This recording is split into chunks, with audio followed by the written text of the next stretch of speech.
Okay, we are on Tuesday the 5th and we're on upper body. So again, 5, 6, or 7 rounds. That's your choice how many rounds you're doing. And again, we only have one part. So we have up and over shoulder press, close grip chest press, tricep dips, and around the worlds.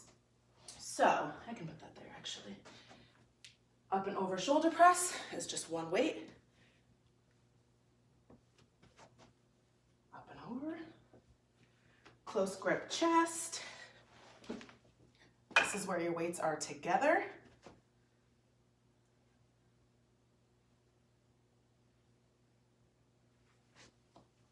Tricep dips. So I don't think I can actually do these because I can't put pressure on my palm. But what it would look like is you could use a chair and you would go up and down. So see how I'm like grabbing the chair? Typically, you want your hand flat. So you go up and down, tricep dip, or you could use a different height. And around the worlds. So that says per next to it. So that means you're gonna do 12 one direction, 12 the other direction. All right, so up and over shoulder press.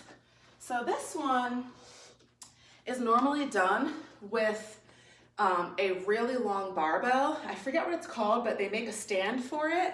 You may have seen it in a gym, you might not have, but it's a long barbell and it's in a stand, and it's called something specific when it's like that, but I can't think of it. And it basically allows it so you can move one side of the pole. So normally you would hold that end of the pole and go up and over, or you may see people hold it between their legs and row it up. Of course, we don't have that tool or machine, so we're using a dumbbell. So it's gonna be kind of awkward to hold it because you're trying to fit like both of your hands in that space. So you'll have to find a weight that works for you, or it's okay if your hands overlap. And you're gonna start on one side of your shoulder. So I have the end of the dumbbell kind of tapped on my shoulder, and I'm just gonna push it up and over my head to the other side. 2, 3, 4. 1, 2, 3, 4. Okay, so it's pretty simple. The heavier that you are, the more that you're going to need to do that little bounce in between. That's okay if you can do it. If you're somebody who doesn't have a lot of weight options and you're doing this, you're like, oh, this is really easy for me. Don't bounce. Do it what we call strict, which means nothing is helping you. That will be harder, okay? So if it's a little bit heavier or you're getting tired, you can add that little bounce to help you. If it's light for you, just go strict where nothing else is moving, okay? Second, we have our close grip chest press. So this you have seen, this is also normally done with, well, it's kind of like, you can do chest press typically on an incline bench, which most people don't have. I don't have, I only have a flat bench, where people are usually sitting back like this and they press, or people usually use the barbell and they're laying down and they bench press, which is like the one that all the guys want to be good at. So again, we improvise because we're at home and we don't have all those tools and machines. So we're gonna lay on our back instead of on a bench or like an inclined chair. And the weights typically on a chest press are out here. Close grip means your weights are touching, okay? So your weights are gonna be touching each other and they're gonna be right over the center of your chest. Your head's gonna be on the ground, your knees are bent, and you're gonna press up to the ceiling, back down, and your weights never come apart. 1, up, down. 2, up, down, up, down. So again, it's a very simple one.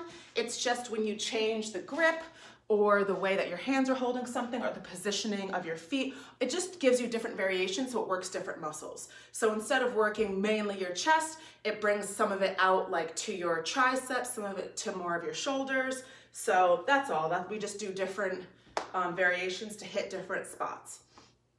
Tricep dips. So this is the one I was saying I can't really do. If you've been with me through the years, I've had so many different random injuries. My back was all messed up. I still go to a chiropractor, but that's actually better. But my hand is worse. I don't know if it's carpal tunnel yet. I'm not sure what it is, but I can't put basically any pressure on the palm of my hand. So like I can't do like this on this hand. So push-ups, I either have to do knuckles or like I kind of avoid them. A lot of things I have to like go like this instead of be flat, so it's awkward. So this might be awkward, but you will get the gist of it. You've probably seen these as well, tricep dips. So typically you would use a chair or like a step, like if you have stairs or something, but basically you're going to be in this type of position. Let me back up. This type of position, this is another one. The farther your legs are, the straighter they are, the harder it is. The closer or more bent they are, the easier it is. So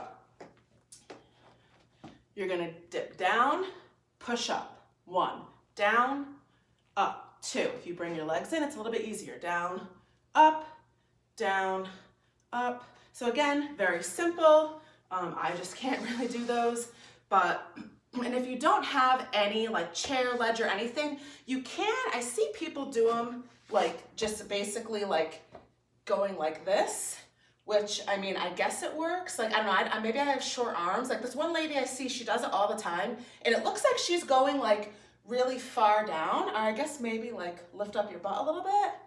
That's not bad, that's not bad.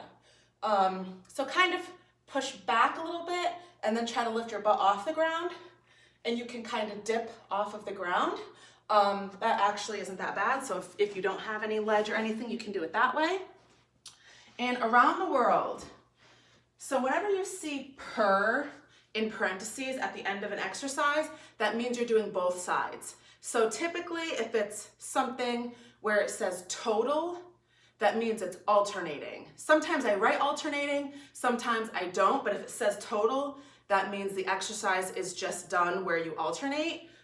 If it says per, that means you always do one side first and then the other side. So with our around the worlds, and of course I don't have a good hairstyle for it because I always bonk my bun, you're gonna hold a weight like this, kind of at your neck. And you're gonna pick one direction or the other to start with, and you're gonna go around your head with the weight. So you wanna kind of stay low. You don't wanna go like way up. You wanna kind of stay close. 1. Like I said, I keep bonking my bun. 2, 3. And then when you hit that number, like it says per, now you're gonna go the other direction, ow, and do the same. I'm not having good luck with these today. And do the same number on the other direction, okay? So that one, I never usually have problems with. Once in a while, it'll like feel weird in my neck. So if anybody else feels weird when they do that, just try just doing like your basic like neck circles, neck stretches, but otherwise that one's usually fine. And that's it. We don't have a part 2. So that's all for Tuesday the 5th.